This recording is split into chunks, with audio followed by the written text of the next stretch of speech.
go back to traditional restaurants, it's like there are people of a certain age who want absolutely nothing to do with their phone when they go out to eat, right? Mhm. They want to talk to a human being at all times. They want to be told what to do, or they want to be told what to order. And that's perfectly fine. Then there's a whole nother generation. And then I would say that I am at least part of this group myself. Like, if Mhm. I don't have to talk to another human being, I'm not going to. And I'm like I'm talking to you guys right now, and I'm perfectly happy doing so. But you can't So that, wait to leave once this is all yeah, done. exactly. No offense taken. No, of course. No, but if I go out to eat, like I know what I want. Like I Yeah. know, Yeah. like if you give me the opportunity to place my order, I'm going to do it. And until you do so, I'm going to be frustrated. Like Mhm. so, and what I mean by that is like if a server doesn't come over to me and ask me like get my order, and I know what I want, what am I doing here? And so where we separate ourselves is we blend both of those environments together into one. This is the Off the Break Podcast, your podcast dedicated to current movie theater news, operations, and insights from the people that book the movies. Welcome everyone to a new episode of Off the Break Podcast. I'm Kyle, and joining me is Shayla. Hi. And we have a special guest on this episode. Today we are joined by Adam Howe from GoTab. Hey, guys. I'm happy to be here. Yeah, can't wait to get started. Yeah. We're happy about that too. So Adam, how about we just dive in by having you talk about what you do for GoTab and what exactly GoTab is? Yeah, sure. Let's start with with the latter. What exactly is GoTab? GoTab, we are an entertainment commerce platform, more commonly referred out in the wild as a point of sale, where we really function really well in spaces that have a very strong food and beverage platform or program in their space, but they don't necessarily have a traditional food and beverage service model. And so what I mean by that is that, yeah, can we function as your typical, you sit down and your server comes over, takes your order, all that good stuff? Of course, absolutely. But where we really shine is those spaces that people are given options. They have different ways in which they can get provided their service, whether it be their food, their beverage, or any kind of entertainment factor involved. So you walk in and you have a chance to go to the bar, but then you have a chance to play mini golf, or then you also have a chance to bowl, or you have a chance to go see a movie. Like in all these very vast entertainment type of venues, we can connect a lot of the service models with from each one of those zones, if you will.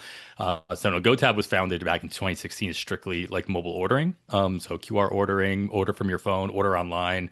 And then we were able to jump off of our success in 2020 as that kind of technology obviously got a big boom with out of necessity, right? So everybody Mhm. and their cousin needed some version of mobile ordering or non-contact ordering. And so we really were able to pivot the other way around while other systems were trying to add on that technology. We already had it. So we were adding on the traditional point of sale models, punching in your order from a kiosk or from a terminal, having the server handhelds and the kitchen display screens. We added all that on, so we were able to kind of blend the two pieces of technology together over the last 5 or 6 years, and really be able to provide a optional and frictionless experience in those very complicated service models, because these service models are popping up everywhere because people have so many options of where they consume, where they get their food and beverage, where they get their experience, that they're starting to realize, hey, I can make my own food at home, or I can order something to go, and I can have that same experience at home than Mhm. I can at my favorite restaurant down the street. I still want to support them, of course, and local businesses and all that. But really, when they're choosing how to spend their money, they want to be able to know that they can get not only dinner and a drink, but also some kind of experience that they can take home with them as well. So we're starting to see that model be applied in traditional models, as well as obviously a boom in maybe be dining theaters or entertainment venues. Pickleball is a big one right now as well. So that was a really long-winded way of saying what GoTab does. And then I am the director of product enablement. So my job is literally to like make sure everybody knows how to use it, and how to get the most out of it, whether it be our current partners or our prospects, that are talking to us about implementing new technology that we can provide and making sure that they're getting their value out of the product and that they're getting as much out of it as they think that they're putting into it. Awesome. All Well, right. well, for how we were able to connect was thanks to Shayla here because Shayla was I'm not sure now if it was Shayla that was able to discover GoTab or if GoTab was approaching our separate company, Clark Film Buying, but we found this as an interesting opportunity just to connect because we have been seeing over time, especially in our own bubble of business, that Mhm. such products such as what you're selling here are very viable, and it seems to be viable for a lot of businesses too. Yeah, absolutely. So how we connected with you was, I think it was at Rocky Mountain NATO. One of your people approached my boss and started talking with him, and then my boss sent me over the information for my blog post. So I did interview Mateen and Hannah. So that Mhm. blog post will be coming out either at the end of this month or early next month. And I thought you guys were just really interesting to talk to and really like revolutionary in the POS world. So what kind of separates your company from other point of sale system providers? Yeah, I mean that's a great question, especially in the space and the bubble that you guys are talking about as well. Yeah. As I alluded to earlier, like we work really well in those spaces where there's a lot going on. I always say the more complicated, the better for us. Oh, So okay. we really dive into the fact that there are a lot of different ways to provide service, and if your technology isn't able to accommodate all those different avenues, then you're pigeonholing yourself. You're not only pigeonholing yourself as an operation, but you're also pigeonholing what the expectations are of your guests. So if your guests, again, go back to traditional restaurants, it's like there are people of a certain age who want absolutely nothing to do with their phone when they go out to eat, right? Hmm. They want to talk to a human being at all times. They want to be told what to do or they want to be told what to order. And that's perfectly fine. Then there's a whole nother generation, and that I would say that I am at least part of this group myself. Like, if Hmm. I don't have to talk to another human being, I'm not going to. And like I'm talking to you guys right now, and I'm perfectly happy doing so. But you can't So that, wait to leave once this is yeah, all done. exactly. No offense taken. No, of course. No, but if I go out to eat, like I know what I want. Like I Yeah. know, Yeah. like if you give me the opportunity to place my order, I'm going to do it. And until you do so, I'm going to be frustrated. Like Hmm. so, and what I mean by that is like if a server doesn't come over to me and ask me like get my order, and I know what I want, what am I doing here?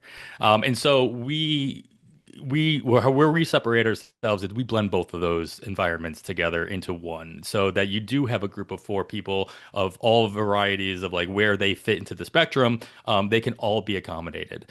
So we do lean heavily on QR ordering to an extent where you can place, if you have the choice, you can scan a QR code, place an order, keep your tab open, and that's the other really differentiator for us is that we believe in what I call a single tab experience. Like when you walk into a place, you shouldn't have to pull out your credit card multiple times in order to make transactions. You Hmm. should be able to put your card on file, if you will, and then be able to just order from wherever, order from the bar, order from your server, order from your phone, order from a kiosk, order from wherever, from inside the theater, if it's a dining theater, from the bowling lane, if you're happen to, be in one of those environments, but not having to start a new tab because you moved from the bar to a table or from one area to another. And so we're able to keep access to that tab that you created upon entry, no matter where you go. So whether you move into the arcade area of one of those like entertainment spaces and you're like, oh, you know what, I could really use a drink because I'm surrounded by all this noise and whatever, you scan a QR code, I've already got a tab open, it puts that order right on that tab. Right. And it knows exactly where you are based on where you ordered from. So that's another thing. So it's like there's different areas of these spaces where you may need the guest to come and pick up their order from somewhere, like a pickup window. There might be other areas where you want to be able to provide them with a higher touch service, like a food runner or a drink runner is actually going to bring you your order no matter where you ordered it from. And so based on the space that you are ordering from, we can program that kind of communication directly with the guests so that they know what's happening next. So I scan from an area where I need to go pick up my nachos from the pickup window. I place an order for the nachos. I get a text message saying, "Hey, Adam, your nachos are ready. Please come." And then what they need to do, please come up to the window and pick them up. As opposed to if I order those same nachos from more of a sit down full service area of the venue, like if I'm in the theater, like in the movie theater, obviously I'm there. I don't want to have to get up and leave and go pick up my nachos, right? Mm. I can get a text message or maybe no message at all, just letting, so I know, hey, your nachos are ready. They're on their way to you. Don't do anything. So there's a lot of customization that can happen within the space, within that space. And then, because we have all these options, it gives all of our operating partners the options themselves on how they want to provide their service back to their guest and what options they can have to not only streamline their operations but also to cut down on labor where possible, or what I like to say is like they can reallocate their labor. So like it allows bartenders to be bartenders and not cashiers. It allows your servers to actually provide service and not just be order takers. And so in a full service restaurant, it allows you to turn your tables a lot faster as well because you're able to make your payment at any time as opposed to making waiting for the check to drop and stuff like that. So we have a lot of things in place where it allows the guest to not only choose how they order, but also how they pay. So again, we really revolve a lot of what we do around the optionality of pretty much every aspect of the service environment. Yeah. So just to be clear to our audience then, not only you guys are in the business of making essentially kiosk type technology for the servers themselves, but it's also a two-way street to where the accessibility can come to the customer's phone. So is that Yes. done, you were saying with QR codes, but is it also done through an app that is specifically GoTab's app, or is it done to where you set up um or you connect from the kiosks that you guys deliver to the websites that may have menus or drink options through the That movie theater's website? Yeah, it's a great question because there are some pieces of what you said out there in the wild, but they don't always work exactly the way that you're expecting. Okay. And so I'll put it this way, we are not app based. So we're not going to ask Hmm. you to download an app just to place an order. You Okay. shouldn't have to Interesting. do that. Yeah. It's always going to be browser based. So if there is a QR involved, you're scanning the QR code, you're going to open up your browser of choice on your device, most likely your phone, whether it be Chrome or Safari or whatever the browser is on your device. And that's going to be that it's going to be utilized pretty much any device. And Hmm. that's we like to say that we're hardware agnostic in that sense as well. Hmm. Um, our flow that we prefer actually doesn't involve QR codes at all. So there is a flow that we call Easy Tab. This allows a guest to basically start their tab with a human being, whether it be at the bar or at a check-in station, a host stand, whatever. And then once they provide their card to put on file at that station, they're able to then text access to their tab directly to the guest's phone. So now you have access to your tab from your phone without ever having to scan into a QR code. So no matter where you go, if you do scan a QR code, you're able to add on to your tab and not having to open up something new, and the tab follows you around the venue. And and there's some venues that again QR codes aren't necessary at all. So it's like you just click the link that you were received, you add into the tab, and then maybe it's more of a pickup location where you get that text message saying, "Hey, Adam, your nachos are ready. Come pick it up," from wherever you happen to be. So it gives a lot of optionality of how you provide that. We do also have self-service kiosks, and we have the flows of the regular terminals, handhelds, all that stuff for the environments that really kind of require it. What's nice is that we have the ability to also share tabs with other people. So if I have a tab started, you guys are with me. You don't have to go and start your own tab. You can just jump onto my tab, and you can do that in a lot of different ways. Whether I Mhm. text you access from my phone to the tab as well, or we incorporate RFID technology for sharing tabs in a physical manner as well. So a lot of places will utilize this in the form of like an RFID wristband. So I bring in a group of 10 people, I start the tab, everybody in my group gets their own wristband. So as they go around placing orders, whether it be at a hard at a kiosk or at the bar or at some other concession stand or whatever, they just tap their wristband. Whatever they order gets put onto my tab. They don't ever have to pull out their payment information as well. So this works really well in large group event areas. It also works really well in conjunction with some like arcade game areas as well, where they use RFID cards. So we have some integrations in that realm that work well in that. So it's again, it goes back to that idea of having a single tab experience and not having to make transactions throughout your experience and kind of incorporating that. Nice. For the real quick, if you don't mind me just asking, you were Please. mentioning the wristband thing. Can you Mhm. elaborate on that? Is that like another Sure. component that is optional, or do you highly recommend uh, involving wristbands when it comes to using your services? Yeah, it's definitely an optional functionality. It's built into the platform though, so it's like you either use it or you don't use it. It's Mm, not something that has to be used per se. I find it most useful again in those large group event type of environments where if it's an environment in which you don't typically have that kind of service model, then you just use it for those large group events because it really keeps a more secure connection back to that tab as opposed to like, oh, I overheard Johnny say he's got a tab open. I'm just going to walk up to the bar and be like, hey, I'm on Johnny's tab.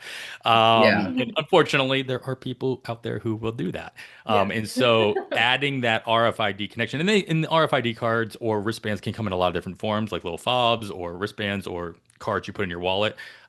We see them being utilized in that fashion, but we have a really strong integration with and I don't believe there are any in Montana at the moment, but across the country, self-pour walls are becoming a really strong aspect of a lot of these Yeah. like entertainment style venues where you can pour your own beers or Mhm. drinks or whatever they have on tap.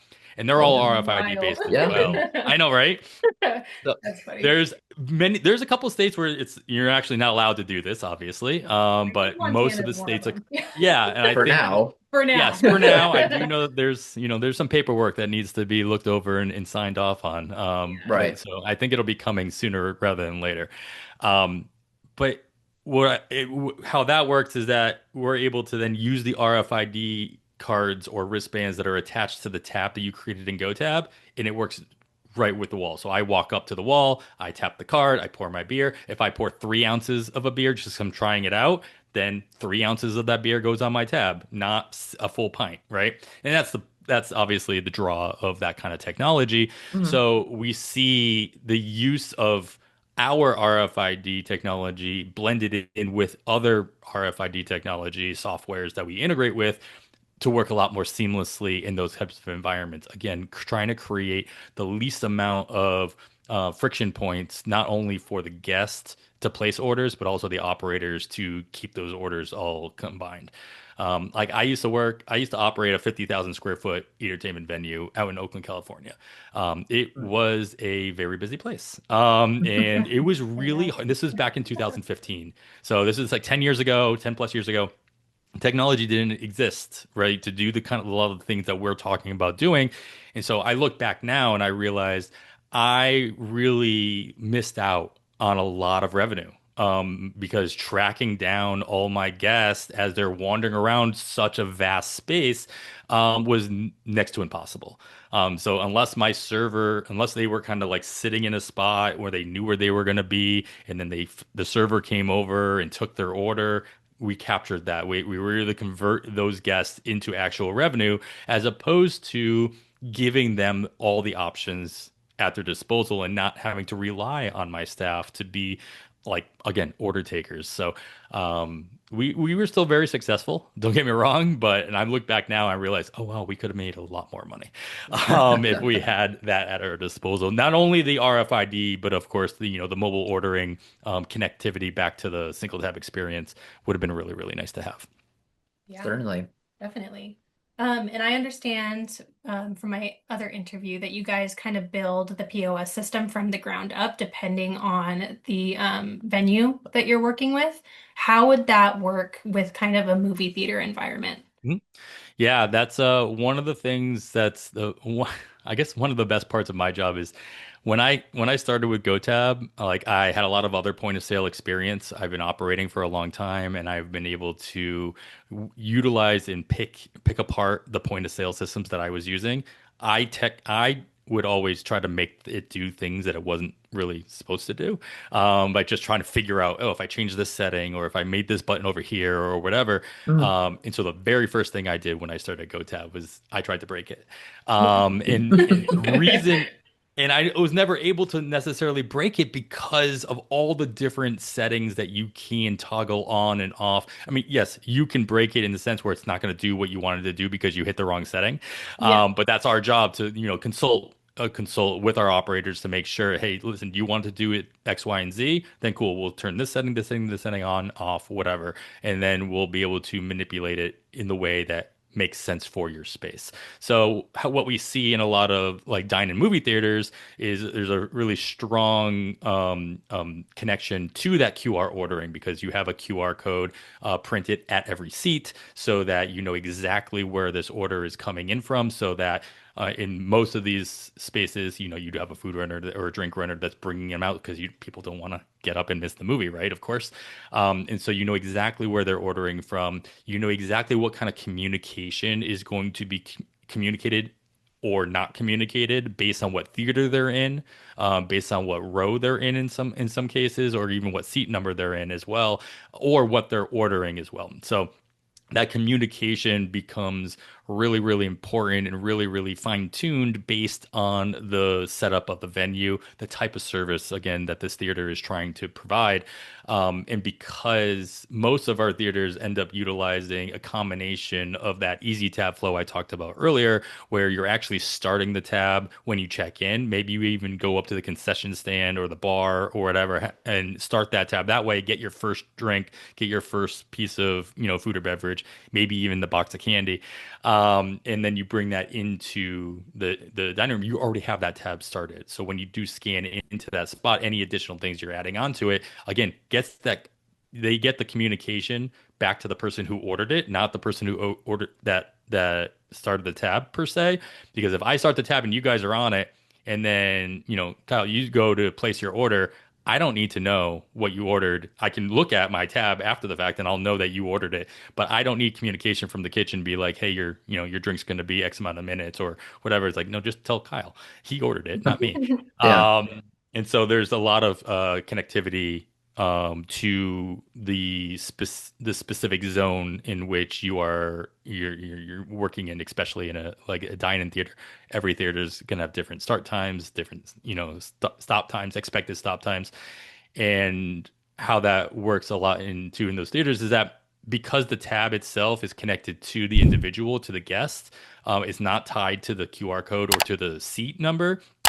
Next person that walks in can scan that same QR code. And even if the tab hasn't been closed out before, they're starting their own tab. Like they're not connected. They don't have access to the tab that Mm. somebody else started from 3 movies ago in that same theater, unless they actually explicitly gave them access to it, which obviously they wouldn't do that. Yeah. Cool. So with these different settings then that you were just mentioning, can an owner or a manager be able to toggle with it and change it at their own will, or do they have to come in contact with like your customer service reps to make some changes happen? I would say that about 98% of the settings are going to be available to the administrator at the operator level. So we'll give, certain permission sets. We have a certain level of permission sets that for every user, every employee, if you will, Mhm. of the location. And typically, you don't want to give all the permissions to everybody, just the people that you trust. There are going to be a small handful of settings that are going to be best served to be administered by a GoTab account manager. Just there are times that we give that permission set to our, let's just put it like our most trusted operators, like the operators who have been utilizing GoTab for a long time, because there are, as I said before, there are a lot of ways in which you can manipulate the system, and if you don't necessarily know what you're doing, you could toggle the wrong thing off or on or whatever. So Mm. those are very far and few between, per se, but there is going to also be a very high touch point with your account management, especially in these type of environments that are we acknowledge are more complicated. They're a little bit more nuanced, if you will, in their service models and in their guest experience. And so we're going to have a dedicated account manager for all of these accounts that they are going to be able to go to for any and all questions that they might have. I would say that, most of the time, once you've been utilizing GoTab and you've gone through the onboarding process, and after about 3 or 4 months, you feel really comfortable with it, people change things all the time, and that's perfectly fine. As long as they're, as long as they feel comfortable with it. As soon as they, feel like they know more than they actually do, that's the mindset they have to have. Is like, all right, well, let me go reach out to Sean, or let me go reach out to my account manager, whoever that might be, and let's just bounce some ideas off of them. And I run a meeting with our customer success team every single week, where all I'm doing is getting fed ideas, information, and just thoughts on, hey, I wish I could do X, Y, and Z. A feature request would be like being able to do all these things, and then we're able to hash those out, and that's where most of our updates end up coming from, is from our actual customers. So as we continuously put out and push out new pieces of the product, 9 times out of 10, that new feature that just got put out was originally suggested by one of our current operators. Nice. Very cool. Yeah, they're kind of the boots on the ground and they know what's going Oh, on. they do more work than they Yeah. think they do, I think, for us. Yeah, definitely.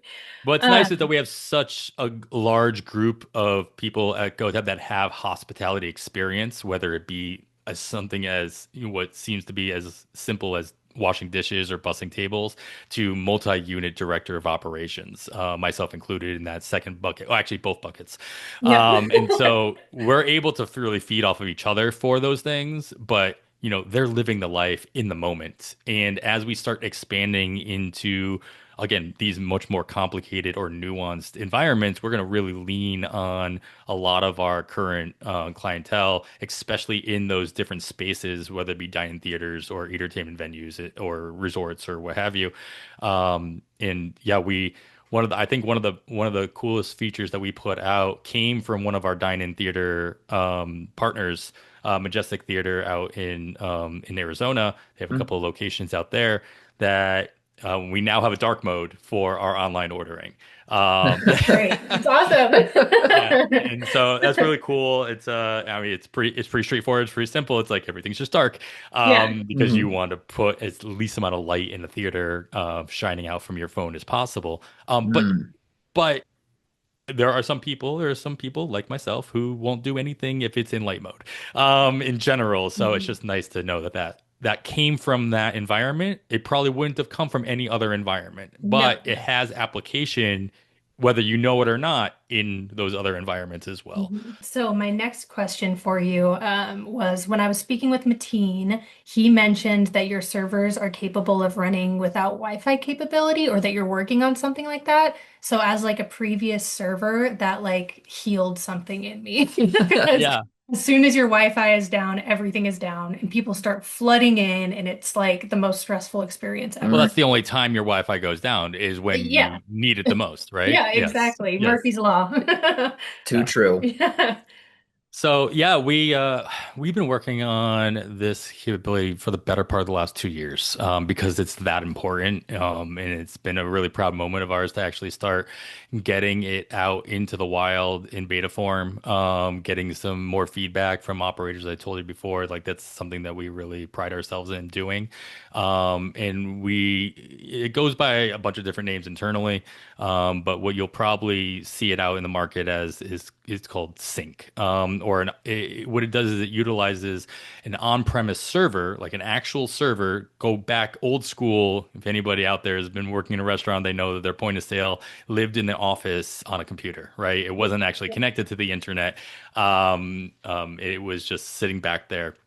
Even back in the day, credit cards wouldn't even connect to the you would just it would just live in your computer, and then you would batch it through your modem at the end of the night, right? And Mm. so we but what's good about that is that you didn't rely on the internet to an extent. You just relied on that server. But that server went down, you're done. Now in today's day and age, it's like everything's cloud-based. So you're reliant on the internet, you're reliant on your web-based server programming as well, like AWS and stuff like that. And if anything of that goes wrong, if you lose internet connectivity, or if for whatever reason AWS goes down and half the internet goes down, you're at the hands of that. So we built the on-premise server that create what it does is it blends both worlds together. It creates a local area network within your space. So any piece of hardware that you're using is connected to on that local area network, whether it be connected via Ethernet cords or through your internal Wi-Fi connection. Um, it's always running the show there. And now when the internet is running smoothly, it's fine. That little box that Mm. is about the size of like a Nintendo Switch, to put that, or it's smaller than that actually. Oh wow. My kids don't have a Nintendo Switch yet, so I'm actually trying to put those things together. I'm like, all right, I'm gonna go back old school. I'm an '80s kid, and like it's smaller than a Nintendo, like a Nintendo box. Gotcha. Um, Awesome. and so we like that's always talking to the cloud at all times. So all the updates that you do, your online orders that you get, any text messages that you receive, communication from the outside world, it's being synced at all times. That's why we call it sync. And if the internet goes off, like for whatever reason, your ISP goes down, or whatever the source of your internet, and you don't have a failover to take over for it, don't worry about it. The on-premise server that's running that network is still running the show with whatever settings were saved at that particular point. So you won't be able to make like menu changes or things of that. Like if like I want to, I'm at home and I want to go into my cloud and change my menu from home, you won't be able to update that until the internet comes back on. But your point of sale, your self-service kiosks, your KDS, your kitchen display screens, even your handhelds, again, that are connected wirelessly on that same network, they're still talking to each other. They're still running with each other. And so you're not having to pull out the crash kit in the case Yeah. of having to take a payment, never mind having to write down orders. So any tab that I started from any device before the internet went out is still accessible while the internet is off, and vice versa. If I start a new tab while the internet is out, internet comes back on 20 minutes later, I can still access that tab. A lot of other systems that I've run into, like it's one or the other. If you started, like it might have like an offline mode, but it's very siloed. So it's like your handheld might work, but it's not talking to anything else. Like you can start a tab or you can place an order, but it's not going to go anywhere. It's Okay. just like it becomes like a notebook. And then when the internet comes back on, all those tabs you started during the internet outage are like you can't use those. Like they're kind of siloed in that space. Like they don't sync. And then not every offline mode works exactly the same way, but the one with the on-prem server is the only one that creates a local area network that keeps everybody connected together.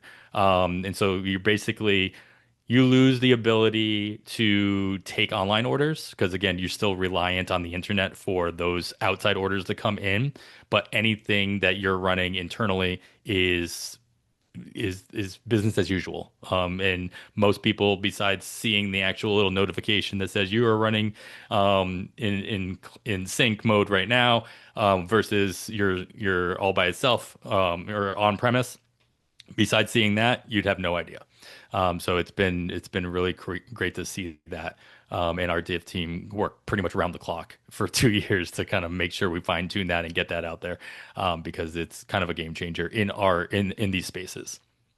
Yeah, nice. It sounds like such a big relief. It is. I mean, not having not experienced it, it would be such a huge relief. As Oh, As an non-business employer. owners. It's like, well, you can, as a guest, you can just tell when that something like that happens because you Yes. just see the bullets of sweat come down yeah. everybody, and you start. There's always some form of yelling in a restaurant Oh environment. yeah. There's always a form of stress, but that goes up to 11, if you will, when you Yeah. don't have the one thing that you know you need, and that is, connection to the internet. Yeah, Yeah. absolutely.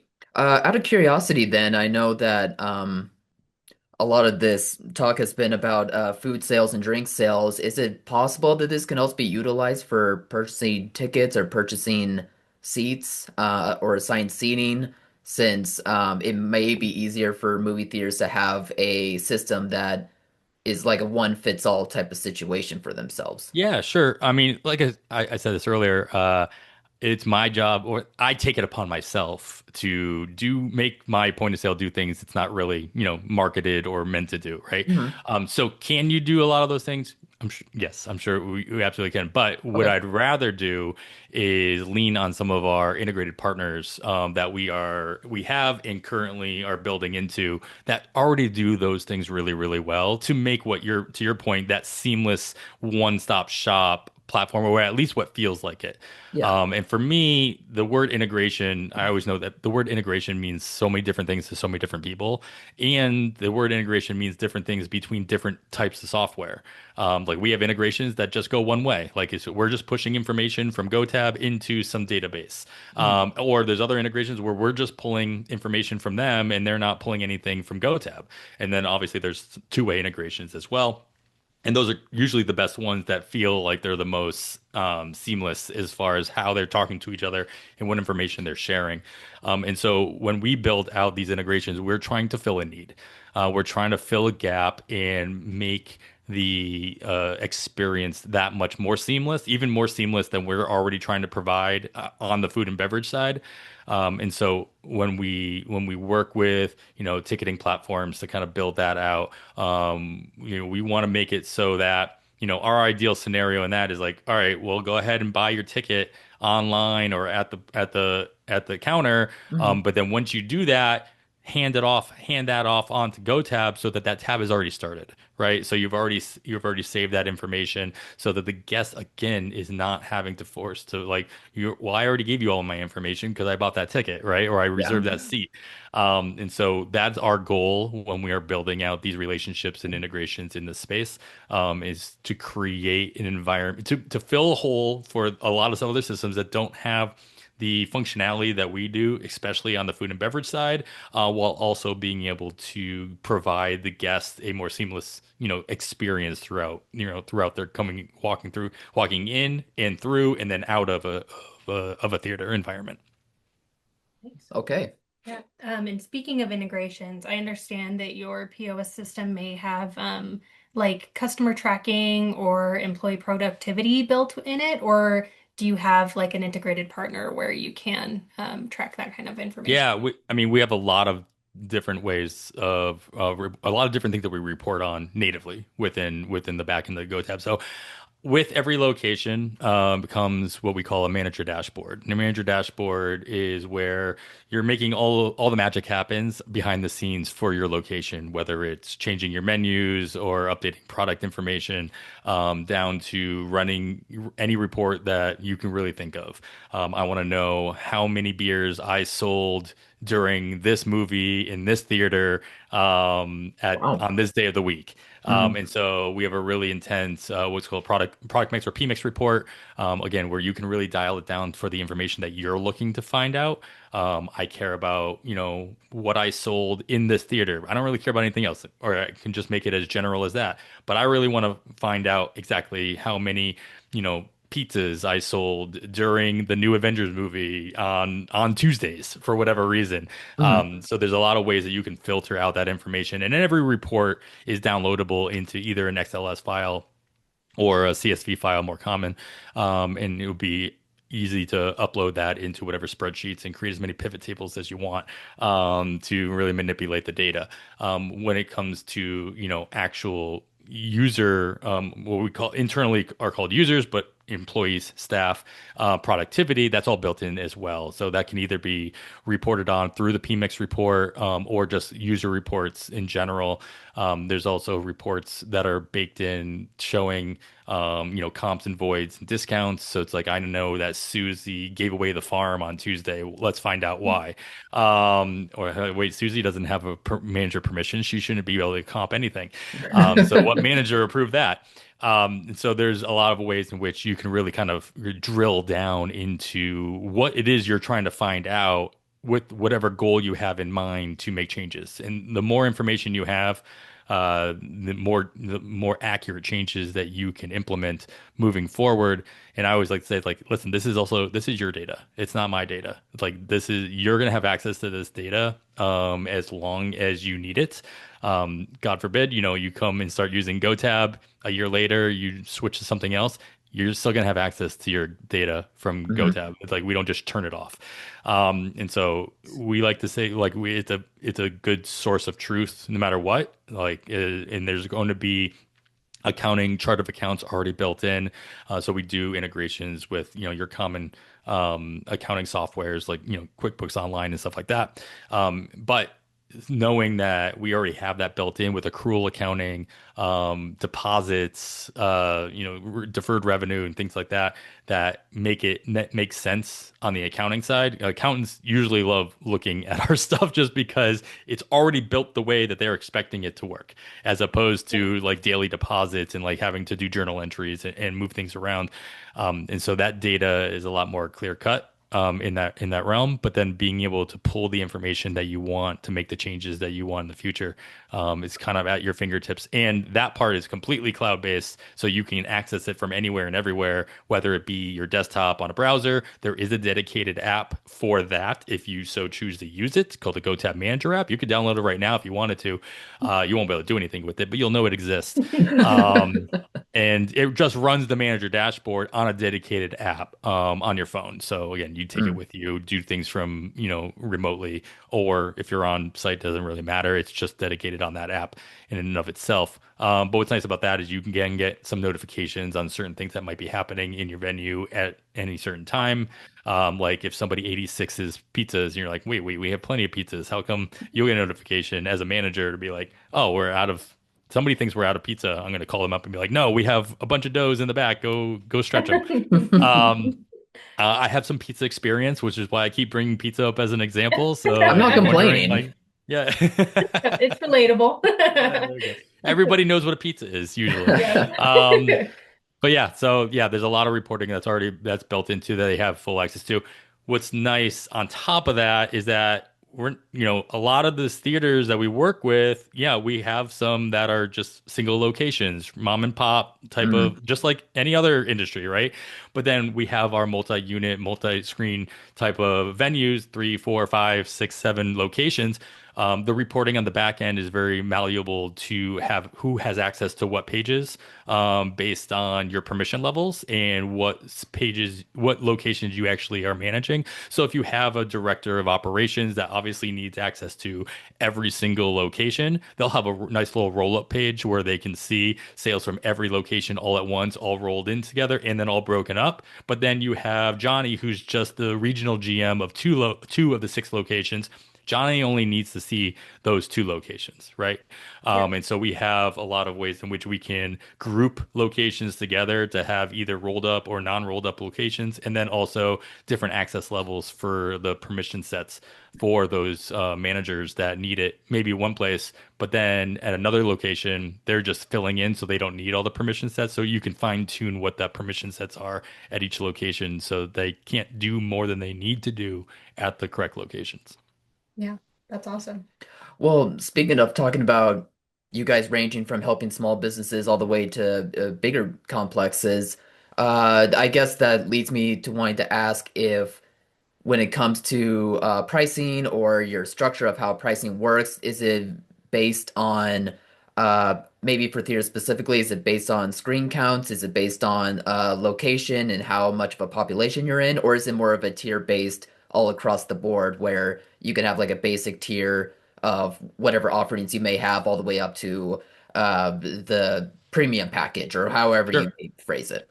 Yeah, I mean, this is an area in which we are, growing into as well, and we are looking for as many partners in the space as possible, Mhm. as opposed to just being like, "Hey, we're offering this value." Of course, that exists, but we're also looking for partnerships with these operators as well. So there's going to be a lot of instances where we're going to take our standard pricing structure and we're going to customize it based on those locations, whether it be based on population, yeah, based on revenue, based on, the type of use case that it can provide to us as well as what kind of use case that we can provide into that operation in general as well. So, I mean, we range in a lot of different size locations currently, and they all kind of have different structures.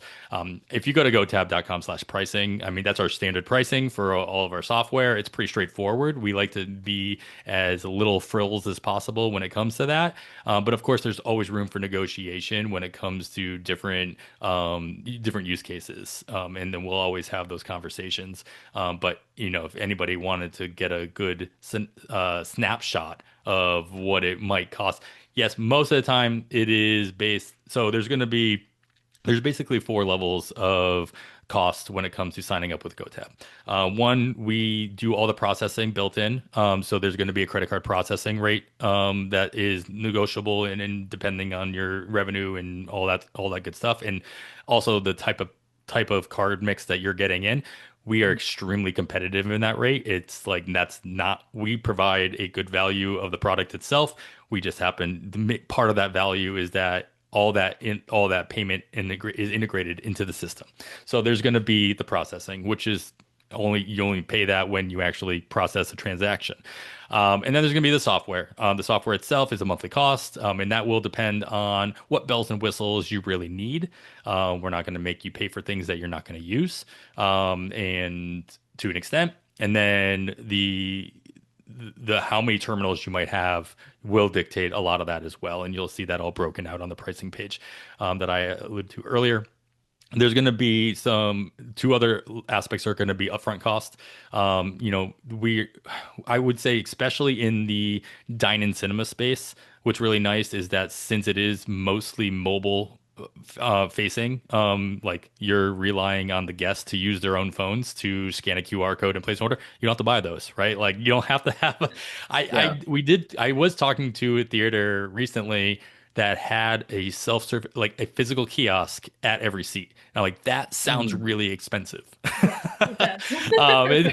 And so obviously there's going to be some hardware that's going to be necessary. I talked about my on-prem server earlier. The actual self-service kiosks at physical terminals that you actually need to run credit cards on and whatnot. And that'll depend on how big of a space it is, what kind of service model you're providing, the handhelds that you want. So the hardware involved in that, we do like to say that we are hardware agnostic. We can run GoTab on Android devices, iOS devices. And so we do have some locations that, we had this old point of sale or an older point of sale, but we still have all the hardware. As long as the hardware they have is kind of up to snuff to run GoTab, as in it has a decent amount of RAM, it is not 10 years old, the operating system is at a minimum level. Like iOS needs to be at iOS 17 or higher. Android, it's like Android 13 or higher, 12 or higher, something like that. And so we can repurpose a lot of that hardware as well. So there are some circumstances in which you're like, hey, we really want to add these handhelds, but all I have are these iPads lying around. Okay, well, they fit these minimum requirements. Sure, we can use that hardware. You don't have to buy new ones. Will we provide you with new hardware that we have tested and know work really, really well? Yes, of course. And they'll have a warranty and all that. And then we're going to have a one-time setup fee, which is basically going to cover all of your onboarding, your training, your deployment, aka your installation. And in some cases, we can do all of this remotely. And in some cases, we're going to recommend that we send people out to not only hold your hand on the installation process, but also to do go live support. So we'll have bodies on the ground, making sure that on the first day you start using GoTab, everything's running smoothly. If your staff have questions, we'll do added training. And so we have those four levels of costs. And as with anything you buy anywhere, whether you're going to Target and buying toothpaste, or going, or buying software for your venue, the value has to be there. Because the change, I'm just, I'm having all these memories come back from my operating Yeah. days, and I've changed my point of sale enough times to know I never want to do it again.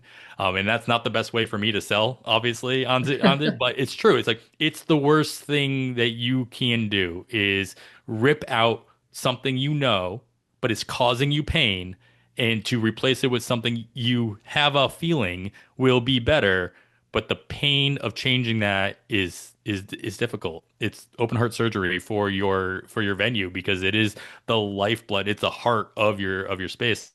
And so we take that very, very seriously when we are making these changeovers with our onboarding process. And we're going to be there to hold your hand throughout the space. We do ask and require it's a two-way street. It's not just like, okay, here you go. We trust that you, the one person I've been talking to, knows everything there is to know. We want to involve as many people as possible on the other side so that your server feels comfortable ringing in orders. Your floor manager feels comfortable looking up the reports on the fly.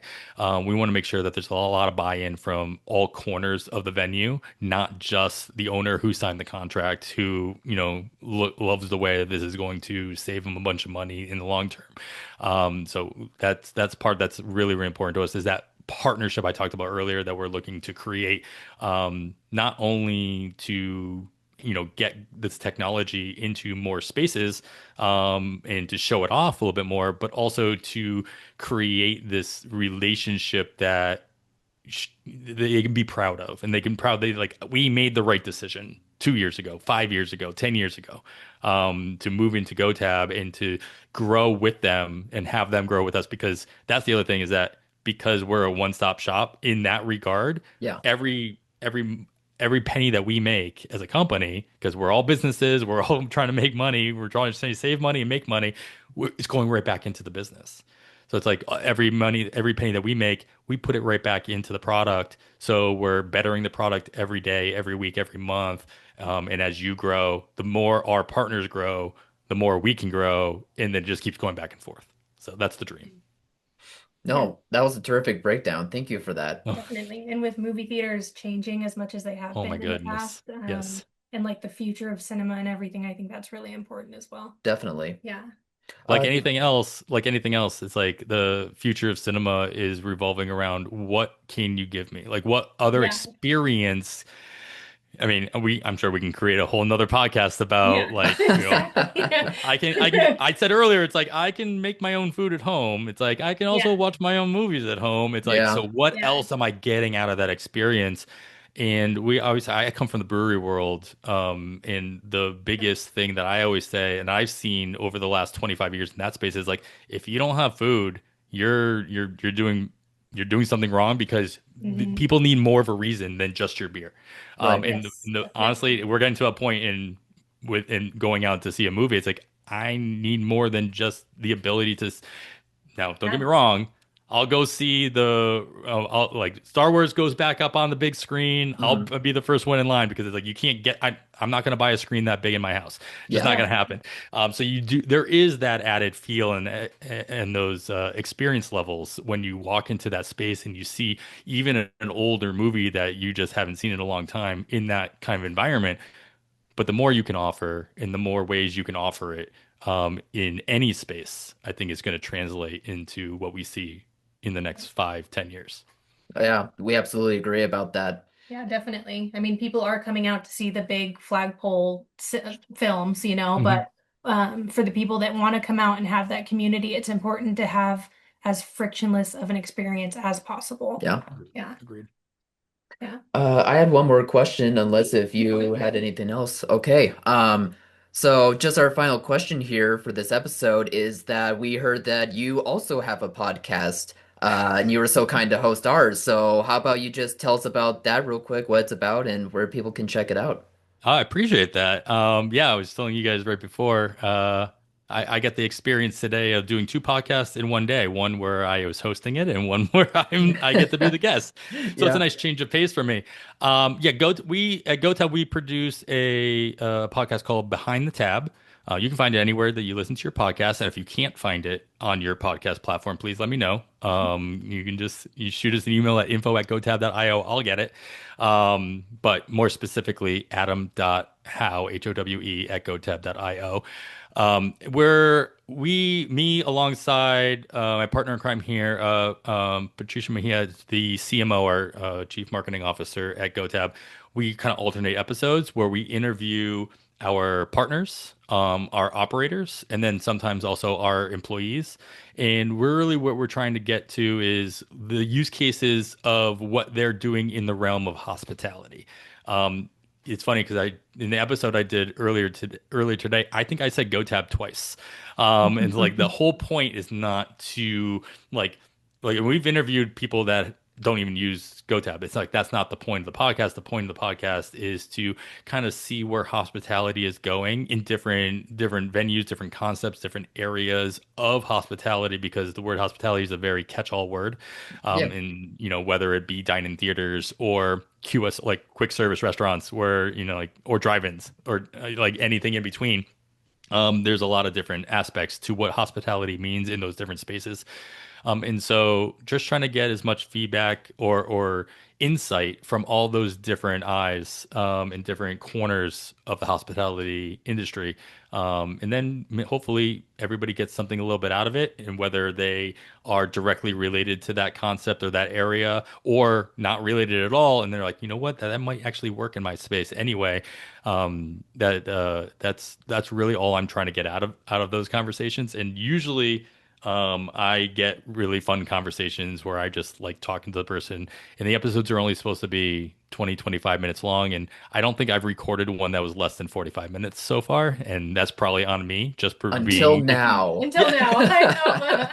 know. It is just so interesting to me, honestly. Like, Yes. Yeah. I also don't sometimes just don't know when to turn off my own voice box. no, So, it's great. We love it. All right. Yeah, well, thank you so much for talking about all things relating to GoTab, and just wanted to give your company a special shout out because we think that our industry, like you said, like it's requiring a lot more than what it used to be some years ago. And we think that with all the more and more that people are asking for, that your company can contribute to making that a lot easier for business owners as well as their staff. So thank you again for joining our podcast, Yeah, Adam. thank you, well, Adam. yeah, thanks for having me. And for anybody who's listening and they will be out there, I will be out at the Dine In Theater Summit, if I Mhm. get that right, down in Austin later on this early February. Yeah. So reach out to me and see if you want to talk a little bit more about the space, I'd love to continue the conversation. Awesome. Yes, we All definitely right. recommend that you do that if you go to that expo. Yeah, definitely. All right. All right, Well, guys, thank thank you, you so Adam. much. This has been Yeah. amazing. Yes, it Yeah. was. Thank you. Bye. Cheers.